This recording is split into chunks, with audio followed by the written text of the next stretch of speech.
안녕하십니까. 신의균의 국방TV 시큐리티 뉴스입니다. 자, 오늘도 우크라이나 전황 여러분들께 알려드리겠는데요. 오늘 아침에 보내드린 영상 좀 길었지만 여러분들 보시면 참 좋습니다. 왜냐, 거기에 정말 이 우크라이나가 어마어마한 전력을 이 예비대를 투입하고 뭐 이렇게 해서 이제는 본격적으로 이 동부전선에서 돈바스 지역에서 반격전에 나섰다. 완전히 이제 공수가 교대되는데 그 우크라이나 군의 전력을 보면 야, 이제 러시아 안 되겠구나 라는 느낌이 확 듭니다. 자, 이런 와중에 미 정보국의 수장이죠. CIA 국장이 이거 좀 오래 갈 것 같다라는 전쟁 예상을 내놨는데 어떤 내용인지 보겠고요. 그리고 이 크림반도와 헤르손의 경계 지역에서 그 바다에서 어마어마한 폭발이 일어났는데 그게 도대체 뭔지, 잠수함인지 군함인지 도대체 뭐가 이 폭발이 되는지 한번 예상을 해보도록 하겠고요. 그리고 체코에서 우크라이나에게 정말 무지막지한 엄청난, 이건 뭐 입이 쫙 벌어지는 과학기술의 결정체인데 이런 무기 장비를 우크라이나에 지원합니다. 이제 이로 인해서 우크라이나는 앞으로 아주 유리한 그런 고지, 그리고 한번 뺏은 영토는, 탈환한 영토는 다시 러시아에게 내주지 않는 이런 아주 유리한 고지를 점령하게 되는데 체코가 도대체 뭘 주는지 한번 알아보도록 하겠습니다. 자, 신의균의 국방TV 구독, 알림, 좋아요 눌러주십시오. 자, 그리고 들어가기 전에 제가 어제 이 말씀을 드렸었죠. 신의균의 국방TV 100만 구독자 돌파 기념으로 이 기념 머그컵을 만들었습니다. 바로 이거죠. 여기 있는 이 컵인데 기념 머그컵. 그래서 앞면은 신의균의 국방TV 1밀리언, 그리고 신의균의 군사TV는 지금 60만 명이니까 0.6밀리언 이렇게 해서 양면으로 만들었습니다. 이걸 뭐 100만 구독자 모든 분들께 다 드렸으면 좋겠지만 현실적으로 좀 힘든 일이고, 그래서 제가 평소에 정말 고맙게 생각하던 분들, 뭐 100만 명 다 또 정기 구독자들, 계속 제 유튜브를 보시는 분들 다 정말 고맙지만 또 특별히 안면도 없는 저를 위해서 이렇게 자율구독료를 보내주시는 분들에게 또 각별히 더 고마운 마음이 있어서 이 머그컵을, 기념 머그컵을 그 자율구독료 내주신 분들께 무료로, 이 배송비까지 무료로 보내드립니다. 자, 그래서 제가 어제 이 동영상 마치는 말미에 링크를 또 해드리겠는데, 자, 이래서 kdn1970 네이버닷컴이라는 이메일 주소로 본인의 이름과 전화번호, 주소를 적어서 보내주시면서 언제 어떤 이름으로 얼마를 보냈다, 이 자율구독료를 얼마를 보냈다 라는 말씀을 적어주시면 저희들이 그 내역을 확인하고 사실관계가 맞으면 이 머그컵을 제작해서 발송을 해드리도록 하겠습니다. 모든 것은 무료입니다. 마감은 5월 15일 날, 아직 제작 안 했어요. 샘플만 하나 있는 상태입니다. 그래서 제작하고 발송하고 하려면 아마 한 달은 걸리지 않을까라고 생각이 되는데, 뭐 그래도 참가해 주시면 고맙겠고요. 저에게 그동안 자율구독료를 보내주신 모든 분들이 다 이런 신청을 해 주셨으면 좋겠다라는 말씀을 드리고, 참고로 어제 첫 이 홍보 영상이 나간 그 시점 이전에 저에게 자율구독료를, 어떤 분은 정말 깜짝 놀랄 액수의 자율구독료를 보내주신 분도 계시고, 어떤 분은 아주 소액이지만 마음을, 지지하는 마음을 표현해 주신 분도 계십니다. 이를테면 1,000원이라도요. 그래서 어제 19시죠. 19시, 즉 5월 10일 19시 이전에 뭐 1,000원, 2,000원 이렇게 보내주신 분들도 이메일을 주시면 제가 다 발송해 드립니다. 그건 그분들이 이런 혜택 또는 선물이 있을 것을 예상을 전혀 하지 못하고 그냥 순수한 선의로 저에게 또 우리 신의균의 국방TV에 사랑을 보내주셨기 때문에 저희들이 당연히 보답을 해드리겠습니다.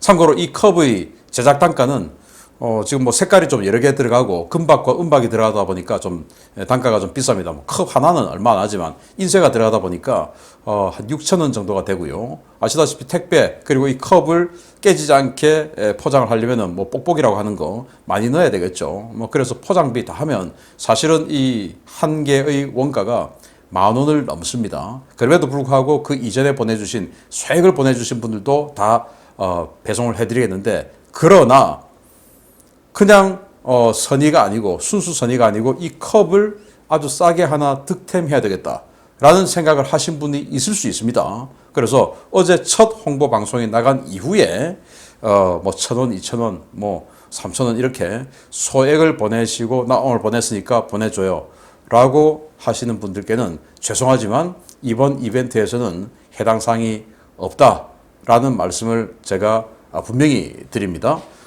그럼에도 불구하고 감사하다는 말씀을 드리지만 이번 이벤트에서는 안 된다라는 말씀을 드리겠습니다.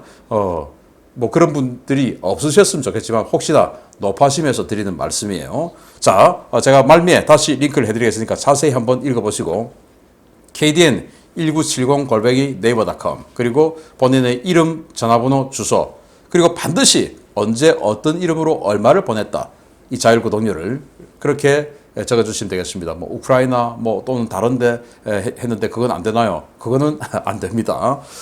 아무튼 자, 이 신의균의 국방TV 100만 구독자 달성에 참가해주신 여러분들 정말 감사드리고 모든 분들이 그 참석해주셨으면 좋겠고요. 자, 그리고 또 나는 그동안 이 후원한 적은 없지만 그래도 이 컵은 너무 갖고 싶어요 라고 하시는 분들도 꽤 계시는 걸로 알겁니다. 그래서 그런 분들을 위해서 따로 실비만 받고 나중에 신청을 받는 시간도 한번 가져보도록 하겠습니다. 연구해 보겠습니다. 자, 들어갑니다. 우크라이나의 대대적인 공세로 러시아가 돈바스 지역에서 점점 밀려나면서 전쟁의 끝이 보인다는 평가와 완전히 상반된 주장이 미 정보 수장의 입에서 나왔습니다. 이 전쟁은 앞으로 몇 달 더 지속될 것이고 대규모 유혈 사태로 이어질 수 있다는 경고가 나왔습니다. 러시아의 우크라이나 침공은 앞으로 몇 달 이상 계속될 것이며 사태는 갈수록 불안정해지고 점점 더 큰 유혈 사태가 전개될 것이라고 에이브릴 헤인즈 미 국가정보국장이 현지 시각 5월 10일 상원 군사위원회에 보고했습니다. 헤인즈 국장은 러시아가 우크라이나 수도 키이우를 점령하지 못하고 돈바스에 다시 초점을 맞춘 것은 푸틴이 전략 목표를 수정했다기보다는 일시적인 변화에 가깝다라며 푸틴의 최종 전략 목표는 변하지 않았을 것으로 평가한다 라고 밝혔습니다. 그는 현재 전쟁은 소모전 양상으로 발전하고 있는데 푸틴은 자신의 야망과 러시아의 재래식 군사 능력 사이에 큰 불일치가 있다는 것을 보고 있다 라며 앞으로 몇 달 동안 전쟁은 더 예측할 수 없는 방향으로 전개되는 것을 보게 될 것 같다 라고 밝혔습니다. 헤인즈 국장은 푸틴이 계엄령, 전시산업체제 전환 등 보다 과감한 수단을 모색할 수 있으며 서방 세계를 상대로 직접적인 핵 공격 가능성은 낮지만 러시아 국가나 푸틴 정권에 대한 실존적 위협을 인지하는 상황에서는 핵무기 사용을 승인할 것이다 라고 경고했습니다. 헤인즈 국장은 푸틴이 전면적인 전쟁 확대를 꾀하지 않았더라도 우크라이나 내 친러 세력을 조직화해 내전을 격화시킬 우려도 있다고 경고했는데요. 돈바스 전선의 승패가 점점 더 명확해지고 있는 지금 더 이상의 소중한 생명 희생을 막기 위해서라도 헤인즈 국장의 예측이 빗나가기를 기원해 봅니다. 제가 오늘 아침에 보내드린 이런 동영상을 보면 지금 우크라이나 지상군 그리고 또 공군은 또 제공권을 잡아가고 있죠. 그리고 앞으로 더 강력한 서방제 무기들이 우크라이나에 지원되겠죠. 이런 상황에서도 아직 다 들어오지 않았음에도 우크라이나군의 기계화 부대의 숫자가 정말 어마어마하게 지금 돈바스 지역에 추진되고 있는 이런 상황입니다. 누가 봐도 이 지상전에서는 우크라이나가 이제 이길 것 같다라는 예상을 쉽게 할 수 있는데 CIA 국장이 이거 좀 길게 갈 것 같다 라고 이야기하면서 푸틴의 여러 가지 감정을 건드려요. 저는 그래서 이걸 보면서 야 이거 미국이 어쩌면 푸틴에게 좀 길게 가라 라는 펌프질을 하는 것은 아닌가. 너 지금 여기서 드랍하면 너 바보야 라는 펌프질은 혹시 아닌가 라는 생각도 들기도 하고요. 제가 지난 주말에 미국의 대리전 또는 팩스 아메리카나 이런 말씀을 드렸는데 미국 입장에서는 이제 막 제블린 라인 더 돌아가고 막 지금 뭐 어마어마하게 군수공장 돌아가고 있는 이 상황에서 딱 끝나버리면 그냥 뭐 기분 쑥 올라가다가 탁 떨어지는 이 상태 되지 않겠습니까? 그리고 이 전쟁이 조금 더 길게 가야 러시아가 완전히 그냥 무너지고 푸틴 정권이 무너지겠죠. 그래서 그런 쪽으로 조금 더 펌프질을 하는 것은 아닐까라는 생각이 들고, 또 앞으로 더 큰 유혈 사태가 벌어지기 때문에 그걸 막으려면 자, 니들 동맹국들, 지금 동구권 그리고 유럽에 있는 나라들 더 많은 지원해야 돼라는 촉구하는 차원에서 또 이런 메시지를 던진 건 아닐까라는 생각이 들고요. 아무튼 더 큰 희생을 줄이기 위해서 CIA 국장의 예측이 틀리기를 바라고 빨리 전쟁이 종결되어야겠죠. 두 번째입니다. 개전 후에 단 한 번도 공격받지 않았던 러시아 크림반도가 정체불명의 대규모 폭발 사건으로 술렁이고 있습니다. 군함 피격설부터 잠수함 피격설까지 온갖 가설이 쏟아지고 있는데요. 러시아 측은 굳게 입을 다물고 있습니다. 우크라이나 영내에서 크림반도로 들어가는 입구에 위치한 크림반도 북부 크라스노 페레콥스크 인근 해역에서 거대한 폭발과 폭음이 청취되었다고 현지 오신트 소식통이 현지 시각 5월 11일 리포트했습니다. 이들은 현지 시각으로 5월 10일 이른 아침 크라스노 페레콥스크 앞바다에서 큰 폭음과 함께 수중물체가 폭발하는 것 같은 물기둥과 폭발이 식별되었다면서 관련 사진과 정확한 폭발 위치 데이터를 공개했습니다. 해상에서 발생한 이 폭발은 인근 무트에서도 식별될 정도로 큰 폭음과 구름을 만들어냈는데요. 오신트 소식통들은 이번 상황은 수중물체가 수중에서 폭발했을 때 발생하는 모습이라면서 해당 해역에서 잠수함이 피격됐을 가능성을 제기했습니다.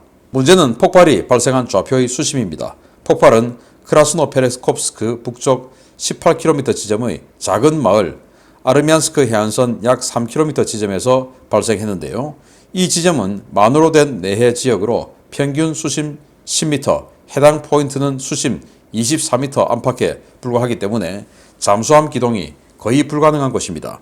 오신트 소식통들은 해당 사건 직후에 세바스토폴과 크림반도 일대의 러시아 군함들이 급히 회피 기동을 실시하며 대피한 정황을 근거로 이번 폭발이 우크라이나 측 공격과 관련이 있을 가능성을 제기하고 있는데요. 러시아와 우크라이나 모두 함구하고 있는 이번 폭발, 과연 어떤 내막이 숨어 있을지 궁금합니다. 자, 여기 보십시오. 굉장히 큰 물기둥이 올라오고, 그리고 이 폭발이 물기둥이 이렇게 치솟는 그런 폭발보다는 화염까지 동반한 뭔가 그런 폭발 같아요.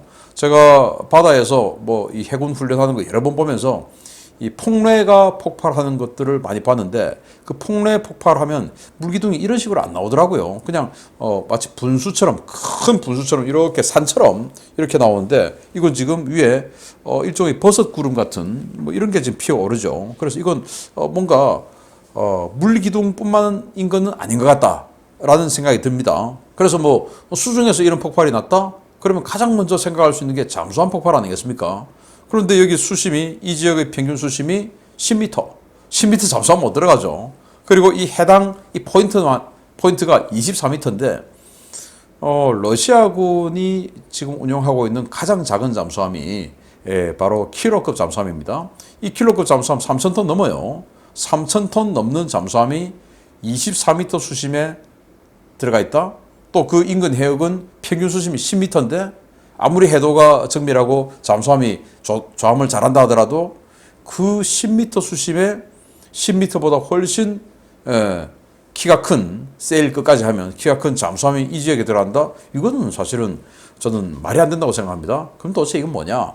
그래서 개전 초기에 러시아군의 상륙을 막기 위한 오데사 인근의 기뢰, 그 기뢰를 우크라이나군이 대량으로 부설했지 않겠습니까? 그 기뢰들이 해류를 따라 돌아서 이 지역에 들어갔을 수도 있다라는 가설을 세울 수 있고, 아니면 여기에 진짜 뭔가 러시아의 어떤 무기가 있었는데 그걸 우크라이나군이 공격해서 파괴했을 가능성도 있는데, 여기가 공교롭게도 여기가 이제 크림주죠. 그리고 이 북쪽은 헤르손주예요. 크림주와 헤르손주의 딱 경계 지점, 여기에 지금 공격을 받았고, 그리고 여기 지금 지도상에 보면 조금 이 황토색으로 흐무리한 이 지역이 있지 않습니까? 여기가 비행장 인근이에요. 그래서 여러분들 제 이 동영상을 계속 보신 분들은 기억하실 텐데요. 이 비행장 지점에다가 참호파고 어마어마하게 방어선을 구축하고 있다라고 한 달 전쯤에 말씀을 드렸었는데, 바로 이 크림반도로 들어가는 곳을 딱 방하는 목입니다. 목진지. 이 비행장 인근에 지금 폭발이 벌어졌다. 과연 이 폭발이 무엇이냐라는 그런 아주 큰 궁금증이 자아내지고 있는데 지금 여기에서는 알 수가 없어요. 그리고 저는 그냥 가슴으로는 러시아 잠수함이었으면 좋겠다라는 생각이 들지만 머리로는 이건 잠수함은 이쑤시개는 아닌 것 같다라는 생각이 듭니다. 아무튼 뭔지 빨리 나왔으면 좋겠습니다. 세 번째 정말 놀랍고도 놀라운 소식입니다. 보겠습니다. 우크라이나군이 보병위주의 병력으로 러시아군 전차부대와 맞서고 있다는 사실은 대부분 알고 계실 것 같습니다. 체코의 한 업체가 우크라이나 보병 진지를 획기적으로 강화할 대전차 방벽을 3D 프린터로 제작해 보내고 있다는 소식입니다. 최근 우크라이나 총기부터 전차와 미사일까지 다양한 군사 장비를 지원하고 있는 체코가 최근 자국 업체가 제작한 대전차 방벽 모듈을 우크라이나에 공급하고 있다고 체코 국영 라디오 방송이 현지 시각 5월 9일 보도했습니다. 이 업체는 우크라이나와 체코 정부의 의뢰를 받아 자사가 개발한 특수 3D 프린터로 3D 프린팅 강화 콘크리트 방벽을 제작하고 있는데요. 업체는 체코에 있는 3D 프린터를 우크라이나로 이전해 현지에서 방어 진지 건설을 위한 방벽 모듈을 공급하는 방안도 추진하고 있습니다. 로봇화된 이 시스템은 시멘트 등 다양한 재료를 배합한 재료를 이용해서 다양한 형태로 방벽을 만들어낼 수 있는데요. 일반적으로 콘크리트 구조물은 믹싱한 콘크리트를 합판 등으로 만든 거푸집 틀 안에 타설하고 일정 수준의 경화가 이루어질 때까지 약 한 달간의 양생 과정을 거쳐야 하는데요. 이 3D 프린터는 이런 과정 없이 현장에서 단 20분이면 한 개의 콘크리트 방벽 모듈을 만들어낼 수 있습니다. 체코 측은 하나의 모듈을 만드는데 20분 정도면 가능하고 프린터 하나로 하루 최대 30개까지 모듈 생산이 가능하다라며 콘크리트의 특성상 완성된 구조물이 최대 강도에 도달할 때까지는 약 20일 정도가 소요되지만 제작 직후의 구조물도 어지간한 소화기나 수류탄 파편 정도는 충분히 방어 가능하다라고 밝혔습니다. 이 3D 프린팅 대전차 방벽은 양생 기간이 끝난 후 강도를 기준으로 대전차 미사일과 전차 주포도 견뎌낼 만큼 강력한 방어력을 제공하는데요. 이 신기술이 전선에 보급되기 시작하면 우크라이나군의 차단선 구축 속도는 지금과 비교할 수 없을 정도로 빨라질 것으로 기대됩니다. 정말 놀랍지 않습니까? 3D 프린터로 이런 걸 만들어요. 자, 그런데 이게 왜 필요하냐? 지금 제가 거듭 말씀드리지만 우크라이나군이 반격에 나섰죠. 반격에 나서서 러시아군을 밀어내는데 그런데 우크라이나군이 계속 진격만 하면 결국 우크라이나군도 허리를 잘리면 보급이 끊기고 진격에 들어갔던 이 부대들이 고립돼서 키우 서쪽과 키우 동쪽에서 러시아군이 그랬던 것처럼 결국은 포위선멸되거나 아니면 도망가거나 이렇게 해야 되겠죠. 그래서 우크라이나군은 지금 진격을 아주 천천히 하면서 계속 방어진지들을 만들면서 진격을 하고 있는 겁니다. 그런데 그 방어진지를 만들려면 일단 땅을 파고 그 땅에다가 거푸집 같은 이런 걸 만들고 거기다 콘크리트를 집어넣고 그렇게 해서 양생을 시키고 그리고는 그걸 또 덮고 또 이제 교통로 파고 이래야 될 거 아니겠습니까? 그게 뻔한 것이죠. 그런데 그러려면은 시멘트 양성하는데 한 달 걸리고 방어진지 구축하는데 엄청나게 오래 걸리죠. 그러니까 그럴 시간이 없죠.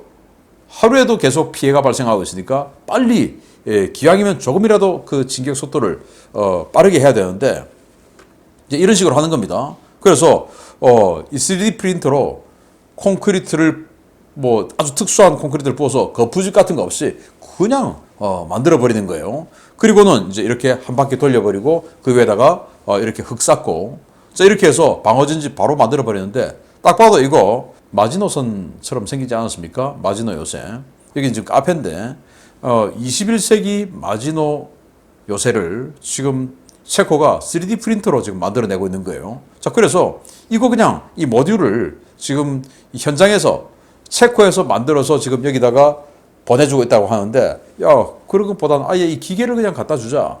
그래서 현장에서 바로 그냥 만들어서 해버리면 되는 거 아니야. 이제 이런 아이디어가 나오고 있다는 거예요. 그래서 이 20분이면 모듈 하나를 만드는데 이 모듈 하나가 당장 소화기나 수류탄 정도는 막을 수 있고 이게 이제 하루 이틀 3일 지나면 점점 더 강화되겠죠. 지금 체코에서 만들어서 이 동부 지역 돈바스까지 오려고 하면은 사실은 한 일주일 정도 걸리니까 그때만 해도 굉장히 단단한 상태로 와서 이제 이런 방벽을 만들면 이 굉장히 제법 방어력 튼튼한 이런 진지가 되는 것이고, 이게 이제 20일이 딱 지나면 전차포탄의 직격, 전차포탄이 뭐 이 강판 이런 거 그 800mm도 뚫고 700mm도 뚫고 하는 거 아니겠습니까? 그런데 그 전차포탄의 직격, 미사일의 직격까지 막아낼 수 있다라고 하는데, 당연히 이제 이 방어진지를 계속 탄탄하게 구축하고 진격하고 있는 우크라이나에게 이런 방어진지 모듈이 빨리빨리 나올 수 있게끔 된다면 이거 정말 얼마나 획기적이겠습니까? 자, 체코가 이런 기계를 만들었는데, 물론 이 군사 무기는 아니지만 지금 무기화하는 장비가 되었죠. 보다 많은 이 3D 프린터를 우크라이나에 제공해줘서 우크라이나 군이 좀 더 안전하게 방어할 수 있게끔 해주고, 그리고 진격, 탈환 진격 속도를 좀 더 빠르게 해주면 좋겠다라는 말씀을 드리면서 정말 획기적인 과학기술의 승리, 21세기 마지노 요새를 보여드렸습니다. 정말 기대됩니다. 마치겠습니다. 감사합니다.